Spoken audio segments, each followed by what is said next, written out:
It started just 2 minutes ago.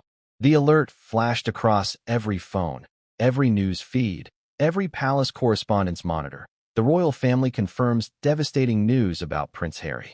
For millions around the world, it was impossible to believe. Prince Harry, the cheeky, courageous, scandal-prone Duke of Sussex, was involved in a car crash. Not a minor fender bender, not a tabloid exaggeration meant to spike clicks, but an incident serious enough to trigger immediate statements from Buckingham Palace. The gravity of it, the sheer suddenness, made hearts stop, including mine as I read the first wire update. But before we continue, please subscribe and turn on the notification bell for updates. You have to imagine the scene. A sunlit English street, the kind where tourists take selfies with pigeons, where the sound of a double-decker bus is normal and comforting. And then, in an instant, the normal becomes catastrophic. Tires squealing, metal twisting, a human life thrown into chaos. Witnesses whispered that there was no time to think, no time to react. The impact happened too fast, and the questions immediately began. Was he alone? Who else was in the car? What was the nature of the accident? And most importantly, was he going to be okay? We all know Prince Harry.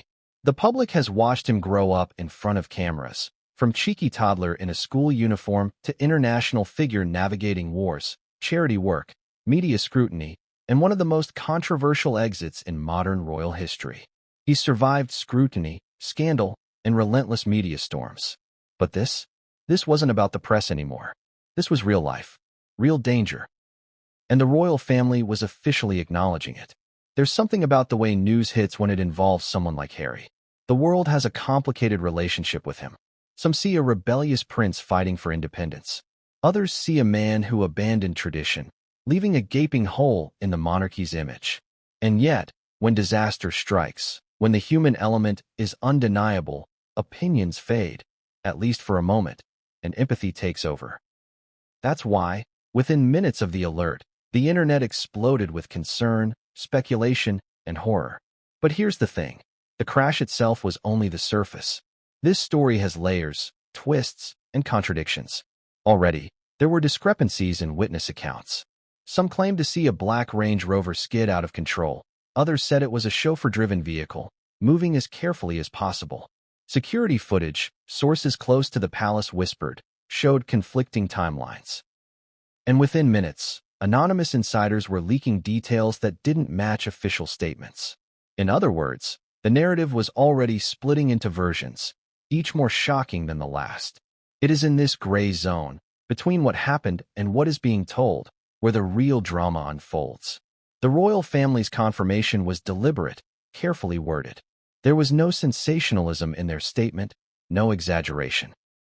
Yet the phrasing hinted at concern, urgency, and perhaps secrecy.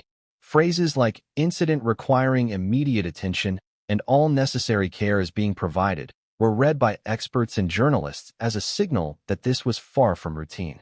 The palace doesn't use language lightly. Every word is vetted, every sentence measured.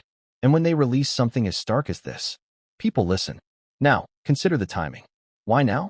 Why this exact moment? Prince Harry's life has been under the microscope for years, from royal tours to documentaries, interviews, and public appearances. But the world wasn't expecting a tragedy today. Just days ago, there was discussion about his upcoming projects, media interviews, and charity initiatives. Meghan Markle had been reportedly traveling to Los Angeles, and Harry was caught between engagements, family obligations, and public duties. The accident doesn't just change one day, it changes everything. His projects, his public image, his personal safety, and, most importantly, the royal family dynamics we've been watching unfold for decades. But let's step back for a moment. Imagine being in the palace when the call came through. A staff member receives a notification, then calls the prince's personal assistant. The assistant calls the security detail. Suddenly, a chain reaction begins, each link more tense than the last. The Queen is informed. Charles, William, Meghan, if she's in the loop. Panic, coordination, concern, a world of private intensity hidden from public view. And all of this is happening while the world watches, tweets, posts, and demands updates that may or may not tell the whole truth.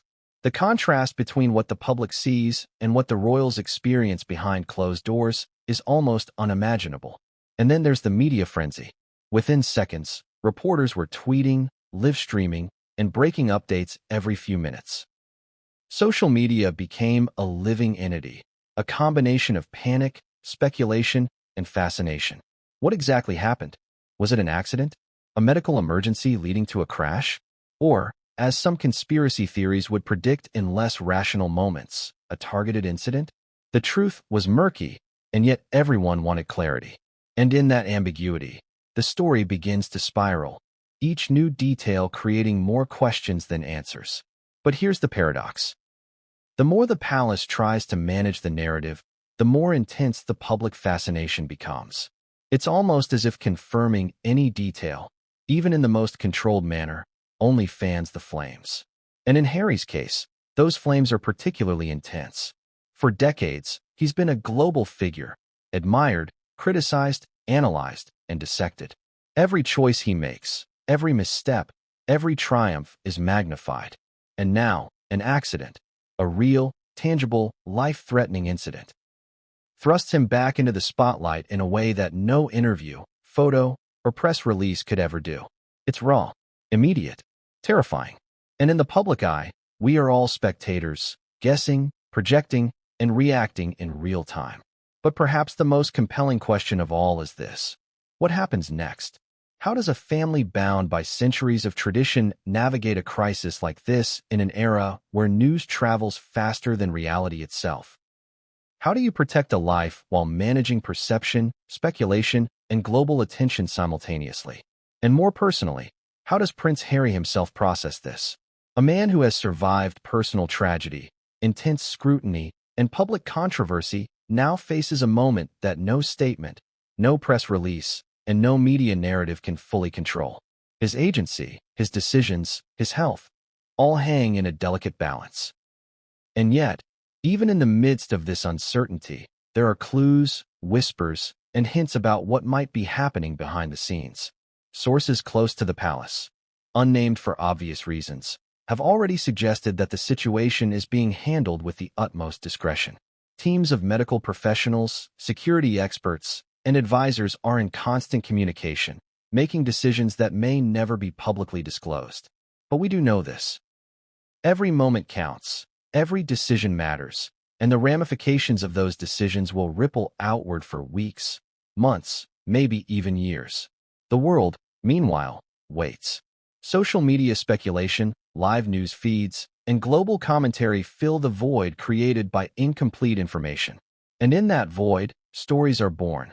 Some true, some distorted, some downright false. This is the age of information overload. Yet it is precisely this overload that makes the truth so compelling when it finally emerges. Every rumor, every leak, every official statement adds another layer to the unfolding drama. So here we are, mere minutes after the news broke. The official statement is out. The public is in shock. Witnesses are speaking. Social media is ablaze. And the royal family, quietly and deliberately, continues to manage the crisis behind closed doors. But make no mistake, the story is only beginning. Every revelation, every clarification, every hidden detail yet to be revealed will change the way the world sees Prince Harry, and perhaps the royal family itself. And just as you're trying to process all of this, consider this. What if the most shocking details aren't the accident, the injuries, or even the immediate reactions? What if what comes next? The secrets revealed, the family conflicts exposed, the hidden truths about how this happened, is far more devastating than anyone could have imagined? Because what came next would change everything, and no one saw it coming. It was a morning like any other. The sky over London carried a gentle gray haze, typical for January.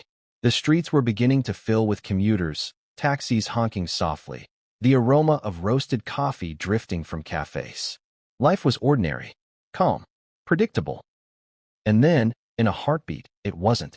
The first report came from a witness on a quiet street near central London.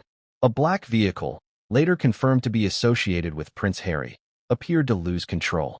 Tires screeched against wet asphalt.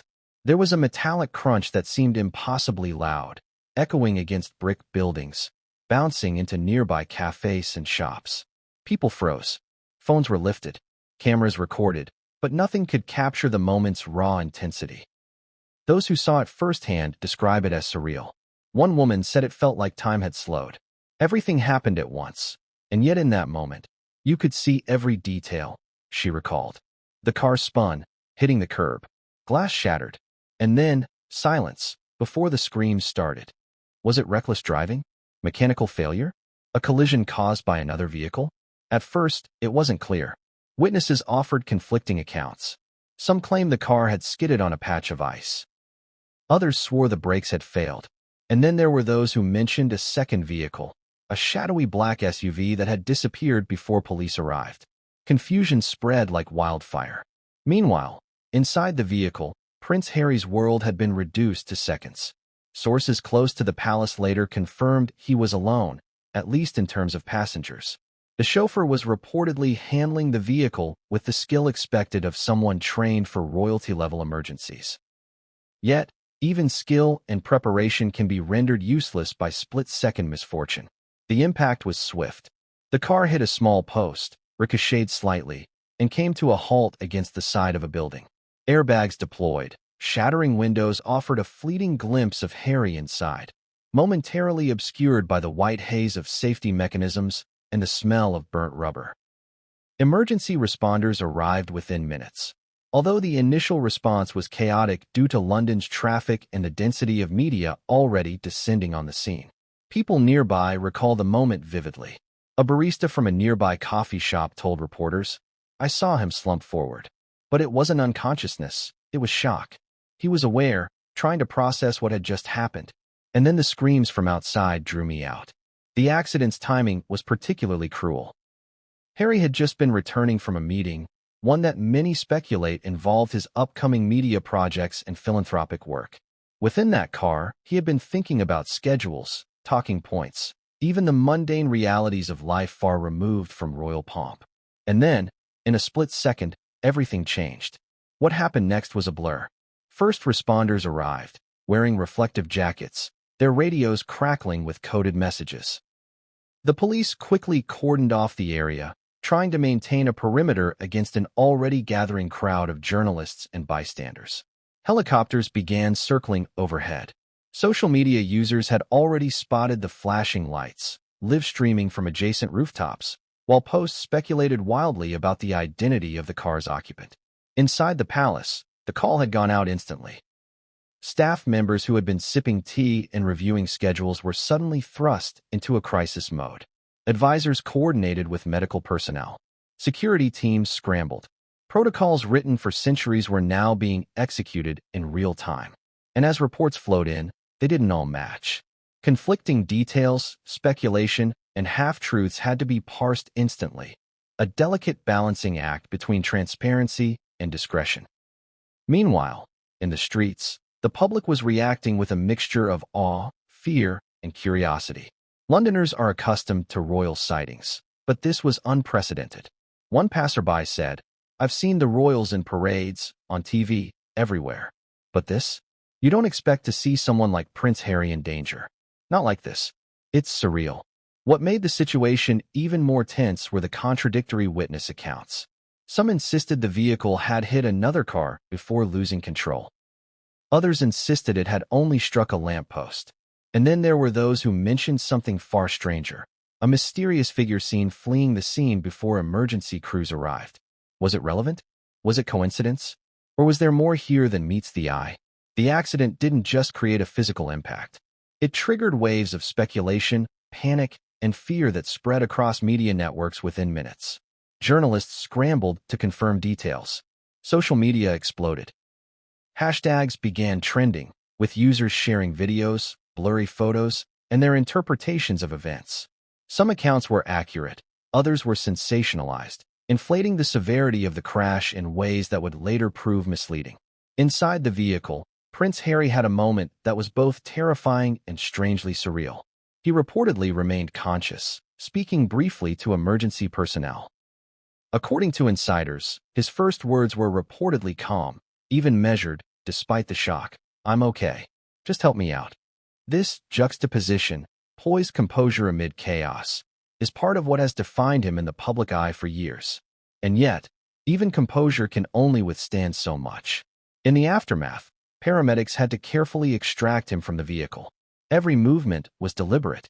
A sudden jolt could have worsened potential injuries. The scene became a choreography of urgency and precision. And all around them, cameras clicked, phones recorded, and the crowd murmured in a mixture of fascination and dread. As he was loaded into the ambulance, the magnitude of the situation began to settle in. For the public, Harry was a symbol, a prince, a figure larger than life. But for those on the scene, he was just another human being in danger. This tension between perception and reality is central to the drama of the event. We see him as a royal, almost untouchable, yet, at this moment, he was painfully mortal. Questions naturally arose. How severe were the injuries? How would the family respond? What would this mean for his ongoing projects, his public engagements, or even his personal life? The answers were not yet clear, and in that uncertainty, the story grew, feeding off curiosity and fear alike. Then there was the matter of security. The royal family doesn't take risks lightly. Sources indicate that a second, discreet convoy had been deployed to secure the scene and prevent further incidents. Coordination between police, private security, and palace officials was immediate, precise, and intense. Yet even the best security cannot always prevent chaos when fate intervenes. For hours, the world speculated. Was this just an accident? Or was there a deeper layer, a hidden cause, a moment of negligence, or even a deliberate act? Conspiracy theories began circulating almost immediately, fueled by the very ambiguity that the palace had carefully tried to manage. And in the midst of it, Harry himself remained under the radar, receiving care and evaluation while the public, media, and social networks raced to fill in the gaps. And what makes this story particularly haunting is its timing. In a matter of hours, social media posts, news updates, and witness accounts were clashing with official statements. Every report contradicted another. What the world saw, flashing lights, spinning wheels, a prince in peril, was only a fragment of the truth. The full picture, as insiders promised, was far more complex, far more devastating. By the end of that day, the accident had transformed from a single moment into a story with countless ripples. Every detail mattered. Every reaction mattered. And as the night fell over London, emergency lights still flickering against the darkened streets, one thing became clear. This was not merely an incident. This was a turning point, a crisis that would expose private fears, family tensions, and the relentless scrutiny that comes with being a royal. And just when you think the worst is over, consider this. Witnesses later reported seeing a shadow near the vehicle moments after the crash. Someone who disappeared before police could question them. No one knows who they were or why they were there. Could it be coincidence? Or was there a hidden hand behind the event, one that would send shockwaves far beyond London streets? Because what came next would change everything, and no one saw it coming. The news hit Buckingham Palace like a thunderclap. One moment, the day was routine. Staff reviewing schedules, advisors coordinating engagements, and the Queen managing her ceremonial duties. And the next, the unthinkable. Prince Harry, one of the most recognized members of the royal family, was involved in a serious car crash. The moment the alert reached the palace, it triggered a chain reaction that would ripple through every corner of the monarchy. Imagine the scene. Inside the private wings of the palace, phones rang incessantly. Security personnel, aides, and trusted advisors scrambled to verify the information. Nobody moved too quickly. Haste could mean error, yet every second felt like an eternity. The Queen, known for her composure and meticulous attention to protocol, was informed immediately. Charles, ever the strategist, began coordinating with medical teams and security experts. William, Harry's brother, was caught between concern for his sibling and the public eye, aware that the world was watching every reaction. The official statement released by Buckingham Palace was measured, deliberate, and careful. Every word was chosen to convey concern without causing panic. His Royal Highness has been involved in an incident requiring immediate attention. All necessary medical care is being provided. The royal family is grateful for the public's concern and asks for privacy at this time.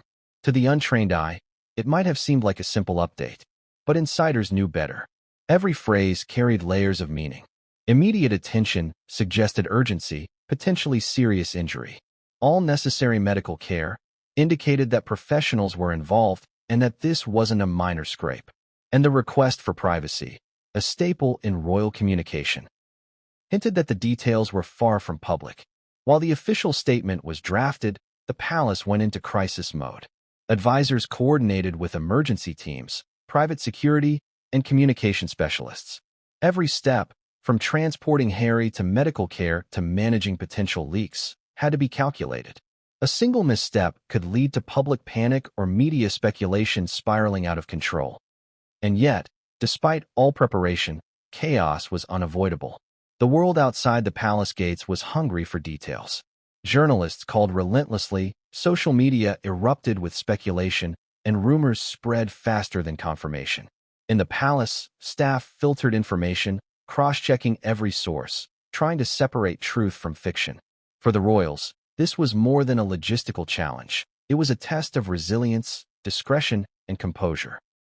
Meanwhile, the family's personal reactions were complex and raw. Charles reportedly experienced a mixture of shock and immediate action, directing teams to ensure Harry's safety while also preparing for potential public fallout. William, often perceived as calm and collected, was described as visibly tense, struggling between concern for his brother and the need to maintain a composed public front. The layers of emotion, love, fear, frustration, and even a touch of resentment for the scrutiny this incident would inevitably attract, were present in every interaction. And then there was Meghan Markle. Though not physically present at the scene, her involvement was immediate and intense. Sources indicate she received updates in real time, coordinating with her team while preparing to support Harry emotionally and publicly. Her reaction, private but firm, reportedly influenced how palace communication was handled. Every call, every message, every briefing was filtered through a lens of strategy, care, and concern. The palace response wasn't limited to logistics and family emotion. Security teams, both private and governmental, were mobilized to manage access to the accident site and ensure that Harry remained protected from both physical and media intrusion. Drones were monitored, street access restricted, and plainclothes officers positioned strategically.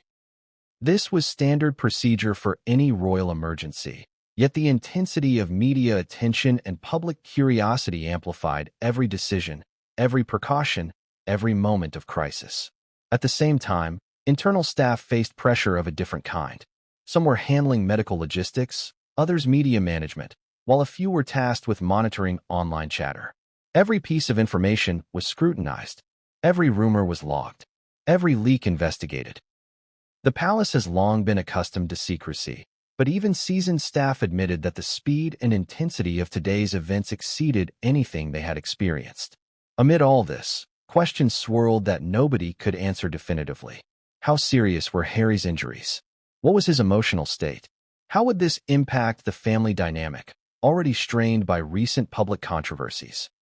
Even with decades of experience managing crises, the royal family faced a scenario where uncertainty was as dangerous as any physical threat.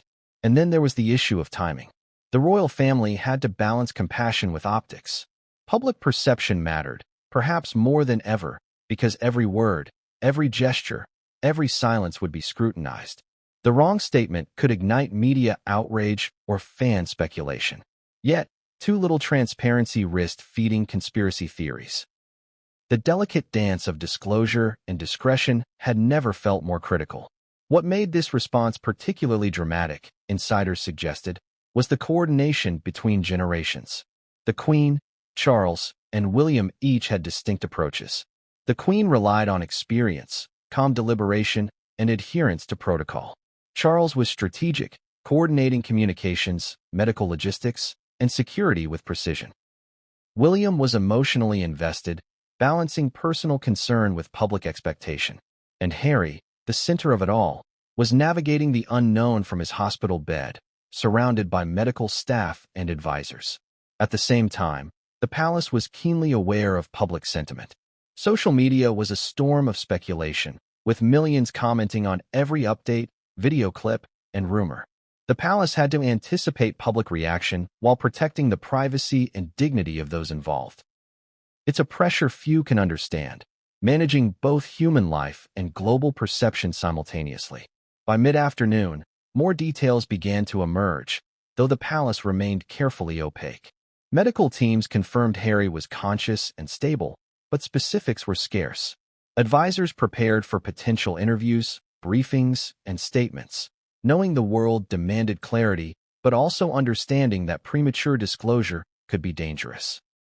In the midst of all this, family communications were intense.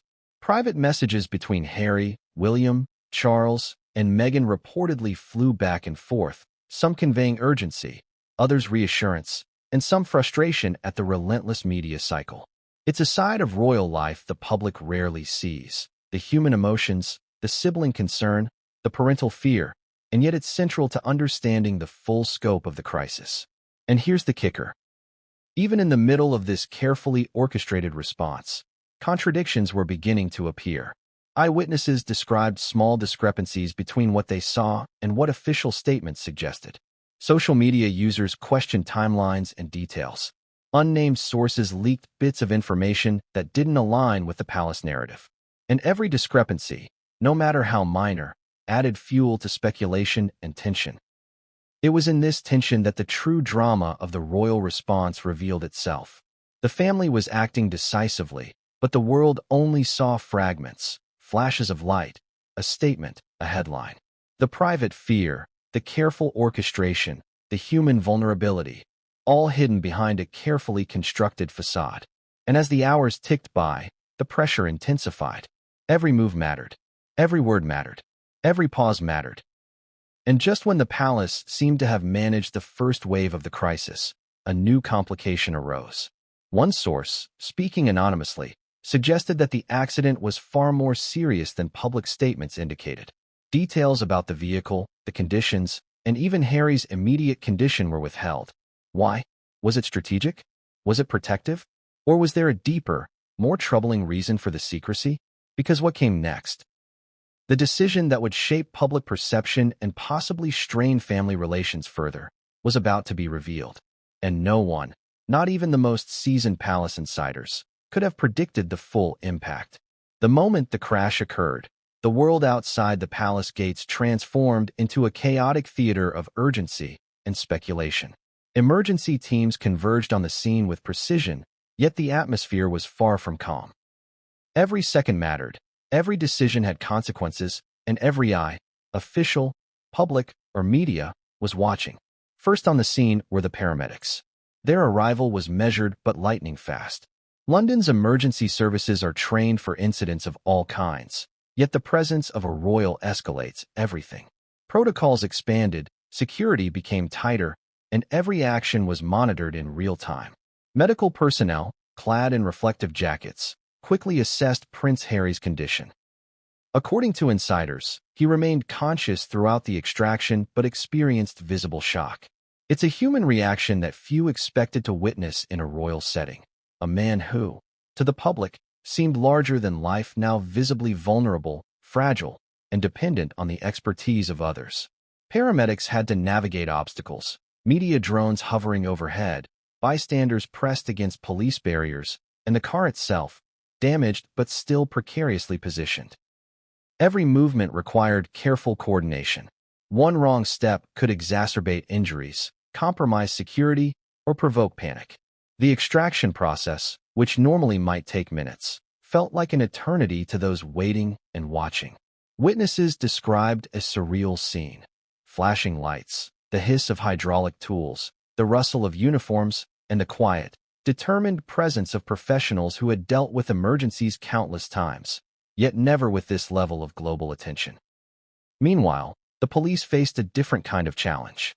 Controlling access to the area required immediate coordination with both public safety and the royal security apparatus.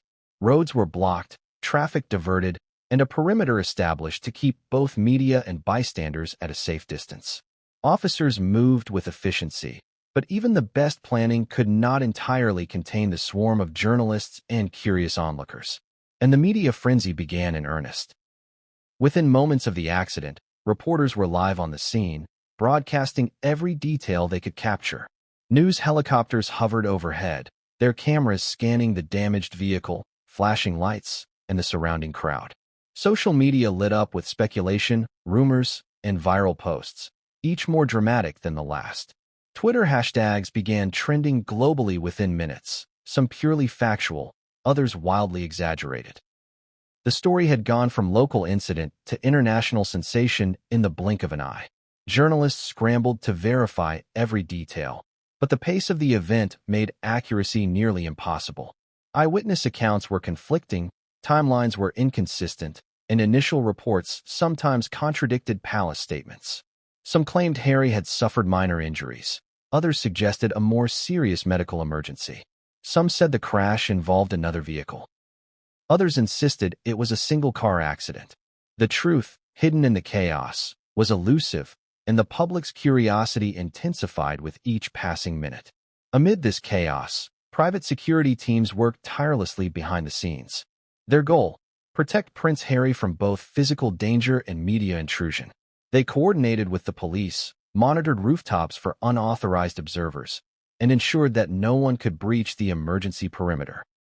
Sources indicate that these teams operated with meticulous precision, moving silently and efficiently while the chaos raged around them. It's a side of royal life most people never see. The invisible army that ensures safety even in moments of intense public scrutiny. The medical team, meanwhile, faced a high-stakes task. They had to stabilize Harry while navigating the pressure of the world watching. Every action, every decision carried weight. Observers noted the unusual intensity of their focus, the way they moved with quiet urgency, and the coordination required to move Harry safely to the ambulance. It was a procedure rehearsed countless times in training, but rarely under such intense scrutiny and emotional weight. Public reaction was immediate and emotional. Crowds gathered outside hospitals, hoping for glimpses or updates. Social media became a flood of speculation, opinion, and concern. Fans posted prayers, conspiracy theorists spun elaborate narratives, and news outlets broadcast every verified and unverified detail. It was a maelstrom of attention that amplified the stakes, making every decision in the palace and on the scene that much more consequential. Even ordinary Londoners were drawn into the drama. Taxi drivers, baristas, office workers, everyone seemed to be watching, commenting, and waiting. One man, standing across the street from the scene, said, "It's terrifying and mesmerizing at the same time. You know it's real, and yet it feels almost unreal." That sentiment captured the collective experience of millions. The world watching someone who is normally untouchable suddenly become human, vulnerable, and in need of care. Then came the challenge of communication. Palace officials, emergency teams, and media outlets were in a delicate dance. Too much information risked panic or speculation. Too little risked feeding conspiracy theories. In this environment, every statement was scrutinized, every nuance analyzed, and every pause dissected. Analysts and journalists combed through official wording, looking for clues, inconsistencies, or hidden meanings. The social media response was particularly intense. Within minutes, videos of flashing lights, spinning wheels, and crowd reactions circulated online. Each clip sparked new theories, some plausible, some absurd. Users speculated on causes, outcomes, and even hidden motives. Meanwhile, live updates from news outlets added an air of immediacy, making it feel as if the world was witnessing the event in real time, which, in essence, it was. And yet, even in the midst of this frenzy, the professionals on the scene remained focused. Paramedics, police officers, and security teams operated with precision, blocking distractions, controlling access, and executing their duties with calm efficiency. The contrast between controlled action and chaotic observation created a striking tension. The very people trained to handle emergencies were operating in a bubble of focus while the rest of the world erupted around them. Inside the ambulance, Prince Harry was receiving care, monitored by medical specialists, his vitals checked, and his injuries assessed. He remained conscious, his demeanor a mix of shock, determination, and calm. Those who have observed him in public note his ability to maintain composure under pressure, Yet the gravity of the situation was undeniable. Every breath, every movement, and every decision carried weight. At the same time, the media narrative continued to evolve. News outlets speculated on his injuries, motives, and even potential palace responses. Rumors abounded, ranging from mild exaggerations to outlandish theories. Social media users dissected each detail, each statement, each tweet, attempting to piece together a coherent story from fragments and contradictions. The result was a whirlwind of speculation that often outpaced the reality of the situation. By the late afternoon, the magnitude of the response became clear. Emergency teams had stabilized Harry and transported him to a secure medical facility. Security and palace staff continued to manage access, monitor public perception, and coordinate with media teams. The world, meanwhile, was still captivated, waiting for clarity, updates, and confirmation. And then came the unexpected complication. An eyewitness claimed to have seen something unusual at the scene. A person leaving in a hurry, their identity unknown, their intentions unclear. This small, almost trivial detail sent ripples of speculation through both media and palace channels. Could it be a bystander, a staff member, or someone with a hidden agenda? The uncertainty added a layer of intrigue that promised to complicate an already intense situation. Because even as the emergency response concluded and the immediate medical care was underway, the story was far from over. The media frenzy, public speculation, and palace management were just the first waves of a tidal force that would continue to grow. And what came next? The first hints of deeper revelations, hidden truths, and private conflicts would shock everyone connected to the event. When news of the accident reached Meghan Markle, she was not in London. She had been traveling, balancing her personal commitments and professional obligations across the Atlantic. But distance, as it turned out, mattered little. The moment the alert came through, everything stopped. Time seemed to collapse. For Meghan, it wasn't headlines, cameras, or speculation that mattered. It was Harry, her husband, the man at the center of this terrifying event. Imagine the moment. She had just opened her phone, scrolling through messages, perhaps preparing for an interview or charitable engagement, when the notification popped up. Breaking. Prince Harry involved in a serious accident. Her world shifted instantly. The calm focus she maintained in public crumbled under the weight of fear. Her first instinct, as any partner's would be, was to reach him, to hear his voice, to know he was alive, to confirm that he was safe. Her initial response, according to sources, was almost frantic. Calls were placed to security personnel, palace aides, and her private team. Every connection, every line of communication, was leveraged to confirm Harry's status. Was he conscious? Was he hurt? What immediate care was being provided? Each answer, partial or complete, fed the adrenaline-fueled anxiety that gripped her. And yet, despite the fear, there was a steely determination that characterized Meghan in moments of crisis. Panic did not overtake her. It transformed into action. While the palace had coordinated emergency responses and managed public perception, Meghan's reaction was personal, urgent, and intensely human. Sources say she was in constant communication with those on the ground, confirming details, providing guidance, and insisting on updates that might otherwise have been delayed. It was a delicate balance, maintaining composure while exerting influence over the care and protection of the person she loved. Even at a distance, Meghan was acutely aware of the public dimension of the accident. Social media had exploded within moments, with millions reacting to the news, speculating about Harry's condition, and, inevitably, criticizing or praising the royals for how the situation was being handled. Meghan's team monitored the digital storm, filtering information, highlighting credible updates, and managing potential misinformation. Every message, every post, every tweet carried weight. In an era where perception can influence reality, Meghan understood that even from afar, her actions mattered.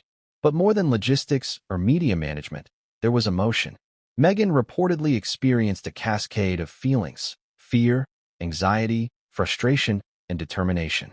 She thought about Harry's well-being, the family dynamics, and the broader implications of the accident.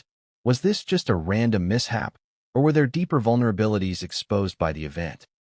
Could his safety have been compromised by something preventable? Every possibility raced through her mind. Her reaction also included careful planning for public statements. While Harry was receiving medical care, Meghan had to decide when and how to communicate with the public, balancing transparency with privacy. Every word mattered. A misstep could ignite criticism or speculation. Insiders note that she and her advisors debated phrasing, timing, and the potential impact of social media posts. The level of precision required in these moments was extraordinary. Meanwhile, family communications were underway. Meghan reportedly coordinated with Harry's personal team, exchanging messages about updates from the scene and the medical facility. The royal family was also keeping her informed, although the nature of these communications was highly formalized and carefully controlled. Sources indicate that she maintained her composure outwardly, but the emotional intensity behind her actions was palpable. And then came the first public hints of her involvement. Though she did not immediately post statements or appear in interviews, observant followers noted subtle signs.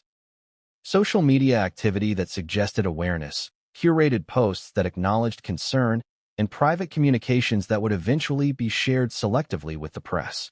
These actions, though restrained, demonstrated a strategic and deeply personal response. In her private sphere, Meghan reportedly struggled with the duality of public and personal responsibilities. On one hand, she had a husband in danger. On the other, she had a global audience watching her every move. How do you navigate such a landscape, where every action is scrutinized and every pause is interpreted? Meghan, sources suggest, relied on a combination of professional guidance and personal resolve, demonstrating the unique pressures of being both a spouse and a public figure. Her emotions, however, were not limited to fear or anxiety. Meghan is known for her strategic mind and ability to act decisively under pressure. Reports indicate that she made real-time decisions that influenced how the palace and medical teams operated, ensuring that Harry's care was prioritized and that potential leaks or miscommunication were mitigated. In other words, even from thousands of miles away, Meghan was a central figure in managing the unfolding crisis. And yet, the story was far from simple. Conflicting reports suggested tension in the initial communications between Meghan, palace officials, and Harry's team. Some sources claimed disagreements over how much information should be released, the timing of statements, and the framing of updates. Others insisted that her involvement was crucial in maintaining calm and order. What is clear is that her response added a layer of both complexity and stabilization to an already chaotic situation. As hours passed, Meghan's influence became more evident. Insider accounts describe her as a steady presence, providing guidance and reassurance while advocating for transparency and accuracy. She maintained a delicate balance between urgency and strategy, navigating the emotional and logistical storm with remarkable focus. But the public narrative was another matter entirely. Social media users speculated endlessly. Was Meghan panicking? Was she orchestrating a PR strategy? Was she even aware of the severity of the situation? Every interpretation carried assumptions, none of which could capture the full reality of her involvement. And that, perhaps, is the paradox. While the world debated her actions, the real drama was happening quietly, behind closed doors, with stakes far higher than anyone could see. And then, just when it seemed that Meghan's response had stabilized the situation, an unexpected development emerged. One source hinted that she had made a private call to someone high within the palace hierarchy, a conversation that reportedly left aides stunned and may have influenced the family's next steps. The content of the call was never made public, but insiders suggested it was pivotal in shaping how the royal family would handle the aftermath of the crash. Because even as the emergency response concluded, even as Harry received care, and even as public attention reached a fever pitch, Meghan's actions revealed a layer of personal agency that few outside the inner circle could grasp. She was not merely reacting. She was actively shaping the unfolding events, negotiating the delicate intersection of family, public perception, and personal concern. And just when the world thought it had seen the full scope of her response, a new, unseen factor entered the story, one that would complicate the narrative, test loyalties, and set the stage for revelations that no one could have anticipated. Because what came next, the first glimpse of the private dynamics between Harry, Meghan, and the royal family, would change the trajectory of the crisis entirely. By now, the world knew the headlines. Prince Harry had been involved in a serious car crash, but as is often the case with royals, the public story was just the tip of the iceberg. Behind the flashing lights, emergency response, and palace statements, there were layers of hidden details, subtle, complex, and in some cases, deeply unsettling. The first piece of the puzzle emerged from eyewitness accounts. While many described a single black vehicle losing control, a few reported anomalies that did not match the official narrative. One witness claimed they saw another car momentarily appear in the street, almost as if it had caused Harry's vehicle to swerve. Another reported hearing what sounded like a collision before the crash, yet no other vehicle was ever officially identified. The contradictions alone were enough to ignite speculation. Mechanical failure, weather conditions, or something far more intentional. Even the condition of the car itself raised questions. Sources close to the palace later revealed that the vehicle was one of Harry's standard royal cars, armored and maintained meticulously. How could such a vehicle, designed to withstand accidents and protect its passengers, end up in a state that required emergency extraction? Experts speculated about tire failure, brake malfunction, or driver error, but no conclusive answer emerged publicly. Insiders hinted that even small details, a misaligned wheel, a worn tire tread, or a miscommunication in navigation, could have compounded in seconds to create the catastrophic event. The physical environment also played a role. Weather reports confirmed light rain in the area that morning, leaving streets slick and dangerous. London's notoriously narrow and congested streets only amplified the risk. But even with all these factors, trained drivers and safety protocols usually prevent accidents. And yet, somehow, the crash happened. Could it really have been just a coincidence? Or was there something more beneath the surface? Adding to the mystery were the inconsistencies in timeline reports. Official palace communications suggested the crash occurred at a precise moment, but eyewitnesses reported different sequences of events. Some claimed to see Harry's car stop near the curb before the reported time. Others described a shadowy figure near the vehicle immediately after the impact.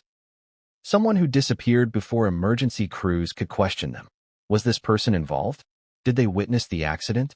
Or were they merely a coincidental bystander caught in a high-profile moment? Another layer of hidden detail involved Harry himself. While the public assumed he had been alone in the car, sources later suggested that security personnel were close by, either in a separate vehicle or positioned strategically along the route. Their role in the accident, whether as immediate responders or mere observers, remains unclear. Some speculate that the presence of security may have influenced the car's movements in critical seconds, while others argue it was irrelevant to the outcome. The accident's impact also affected the surrounding infrastructure. A street sign was bent, a small fence was damaged, and a few nearby vehicles sustained minor scratches. While these may seem trivial, they contribute to a broader picture of chaos. Investigators noted that the exact positioning of obstacles and road features likely influenced the car's final trajectory. A miscalculation of mere inches could have caused far greater injury, and in a royal context, every detail matters because both safety and optics are crucial. Even the ambulance and extraction procedures reveal hidden nuances. Harry's extraction from the vehicle was described as cautious but efficient, with paramedics using advanced hydraulic tools to stabilize the car and safely remove him. Insider accounts indicate that a momentary delay occurred due to a locked door, which may have added minutes of risk. These minutes, though seemingly small, are significant in any emergency scenario. Beyond the immediate physical details, there are psychological factors. Witnesses and bystanders described Harry's initial reactions as calm but focused, a rare combination under such intense stress. Paramedics reported that he was able to respond to questions, follow instructions, and even provide critical information about his condition. This composure may have prevented additional injury, yet it also created a perception of detachment, the world watching a prince in peril, seemingly unshaken, while inside, he was experiencing real trauma. Another hidden element concerns the palace's communication strategy. While the official statement emphasized immediate medical care and family concern, insiders suggest that much of the truth was intentionally withheld. The rationale, according to sources, was twofold: protect Harry's privacy and prevent public panic. But the secrecy also created fertile ground for speculation, exaggeration, and conspiracy theories. Every missing detail became a story in itself, and every leak, no matter how small, was magnified. Perhaps most intriguing is the question of motive and coincidence. Analysts and commentators debated whether the accident was purely an unfortunate event or if external factors played a role. Some experts pointed to the accumulation of seemingly minor errors, slick roads, brief distraction, mechanical quirks, converging in a perfect storm. Others hinted at the possibility of deliberate interference, though no evidence has ever substantiated this claim. In either case, the narrative complexity adds drama, tension, and a layer of intrigue to an already explosive situation. Even medical details remain partially hidden. While palace sources assured the public that Harry was stable and receiving care, the nature of his injuries was largely undisclosed. Some reports suggested minor bruising and cuts, while others hinted at potential concussion or internal injury. The uncertainty fuels the public imagination. What is he really experiencing? How serious is it? Could it affect his work, his family life, or his ability to travel? The ambiguity keeps everyone engaged, constantly seeking updates. And there are subtle contradictions that further complicate the story. Witnesses and sources offer different interpretations of Harry's movements, the car's trajectory, and the sequence of emergency responses. Reconciling these accounts is challenging, even for seasoned investigators.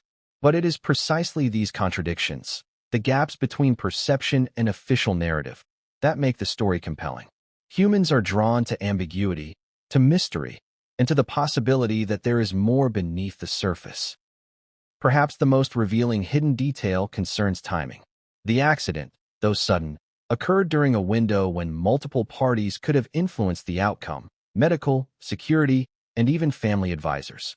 Sources indicate that Harry's team had prepared for potential emergencies during his journey, yet the event still unfolded with such precision and danger that even trained personnel struggled to manage every variable. It is a reminder that even in highly controlled environments, life can intervene with unpredictability. And yet, for all these hidden details, one thing is undeniable. The accident has changed the landscape of Harry's world. Every subsequent reaction, family, media, public, and personal, is shaped by the events of those critical minutes. Every decision made after the crash, every statement released, every security measure implemented, can be traced back to the hidden layers of the initial incident. But perhaps the most fascinating detail of all is the one that has not yet emerged publicly. Witnesses hint at a moment that no cameras captured, a split second where the trajectory of events could have gone dramatically differently. A decision made, an action taken, or a reaction withheld. That precise instant remains shrouded in secrecy, and it is in that moment, hidden from view, that the story's true significance begins to reveal itself. Because what came next, the family's private response, the first public reactions, and the underlying tensions, all stemmed from these hidden details. And as we will see, understanding the crash fully requires looking beyond the headlines, beyond the ambulance lights, and into the subtleties that shaped every subsequent moment. The moment the palace received news of Prince Harry's accident, it wasn't just an operational emergency, it was an emotional earthquake. The royal family, with centuries of tradition, public expectation, and tightly controlled protocols, found themselves thrust into chaos. And while the world focused on the emergency response and media frenzy, inside the palace, tensions began to simmer, old conflicts resurfacing, new pressures mounting, and private dynamics being tested like never before. At the heart of the storm were two brothers, Prince William and Prince Harry. Their relationship, already strained by years of media scrutiny, differing paths within the monarchy, and personal disagreements, was suddenly under the most intense pressure imaginable. Sources indicate that when William first heard about the accident, his initial concern was overshadowed by a surge of frustration, not at Harry personally, but at the circumstances surrounding him. The media, public curiosity, and conflicting reports added layers of stress that quickly escalated emotions. William reportedly demanded immediate updates from security and palace aides, while also managing his own family's anxieties. He was aware of Harry's vulnerability, both physically and emotionally, yet the broader implications for the monarchy weighed heavily. This was not just a personal crisis. It was a matter that could influence public perception, media narratives, and even international diplomacy. In that tension, old resentments and unspoken grievances began to surface. Charles, meanwhile, found himself navigating a complex web of responsibilities. As father, he was naturally concerned for his son's safety. As heir to the throne, he had to manage the optics of the crisis, ensuring that the royal family appeared unified and composed. And as a strategist, he recognized the stakes. Any misstep in messaging or reaction could be magnified across global media outlets. Sources suggest that Charles's internal struggle, balancing personal fear and public duty, was palpable. Advisors later described him as tense but measured, aware that every action had consequences beyond the immediate emergency. Meghan's involvement added another layer of complexity. While she acted decisively to manage communications and support Harry, her presence, albeit remote, intersected with long-standing family dynamics. Reports indicate that private communications between Meghan and palace officials were sometimes tense, with disagreements over timing, content, and transparency of updates. The royals, long accustomed to control over narratives, found themselves negotiating not just the crisis, but also her influence in shaping the story. Sources suggest that minor disagreements quickly escalated behind closed doors. Decisions about medical updates, security measures, and public statements became flashpoints. Advisors reportedly warned that even subtle disputes could become public if leaked, adding further strain. In essence, the accident had become a crucible for existing tensions, sibling rivalries, parental anxieties, and the challenges of integrating Meghan into the royal fold all collided in real time. Insiders note that one particularly tense moment involved the discussion of Harry's condition. Reports from medical personnel were deliberately cautious, emphasizing stability while withholding full details. Some family members, frustrated by the ambiguity, pressed for more information, fearing that the lack of transparency could fuel media speculation. Others argued that discretion was paramount, prioritizing Harry's privacy over public curiosity. The disagreement highlighted the ongoing tension between tradition, modern media demands, and personal concern. Adding fuel to the fire was the timing of communication with the public. The palace traditionally prefers carefully scripted statements, released with precision. Yet, the immediacy of social media and the rapid spread of rumors created pressure to provide more frequent updates. Some advisors pushed for cautious messaging, others argued for proactive disclosure. Each decision risked criticism, misinterpretation, or escalating tensions further. In these moments, the royal family's internal cohesion was being tested like never before. Another layer involved the extended family and inner circle. Close aides, advisors, and staff members were caught in the crossfire of competing priorities. Who had authority to speak? Who could be trusted to manage updates? How should leaks or conflicting eyewitness accounts be handled?